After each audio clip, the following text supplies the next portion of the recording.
Vitamin C সমৃদ্ধ serum soap, এটা whitening একটা সিরাম, হোয়াইটেনিং অ্যান্ড ব্রাইটেনিং দুইটাই। আপনার অ্যান্টি অক্সিজেন বাড়াবে এবং হচ্ছে গিয়ে লাইটেনিং, মেলানিন বাড়াবে স্কিনের। যেটা 4 পিস সাবান এখানে অ্যাভেলেবেল আছে, যেটা আপনার একটা নাইট ক্রিমের সমান একটা বার কাজ করবে। যেমন একটা নাইট ক্রিম ব্যবহার করলে যে রেজাল্ট আপনি পান, একটা বার এটা ইউজ করলে সেই রেজাল্ট পাবেন। দেখতেই পাচ্ছেন বারকোড স্ক্যান করলে আসে।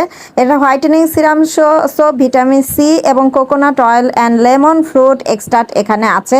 সো এই সাবানটা হোয়াইটেনিং এবং ব্রনের জন্য বেস্ট একটা সোপ, এবং অ্যান্টি এজিংয়ের জন্য কারেন্টের মতো এই সোপটা কাজ করে। যাদের পোর্সের প্রবলেম আছে, পোর্সও সমাধান করবে, কারণ ভিটামিন সি সমৃদ্ধ সোপ বোঝেনি যে পোর্স মিনিমাইজ করবে, ব্রণ দূর করবে, অ্যান্টি এজিংয়ের প্রবলেম সলিউশন করবে। সো এটা আপনি যখন 4টা বার টোটাল ইউজ করা হয়ে যাবে, আপনার স্কিনটা হয়ে যাবে দুধের মতন সাদা ধবধবে, যেটা বিফোর আফটার ছবি আপনি তুলে রেখে প্রমাণ নিতে পারেন। সো এটা ব্রণের জন্য মারাত্মক।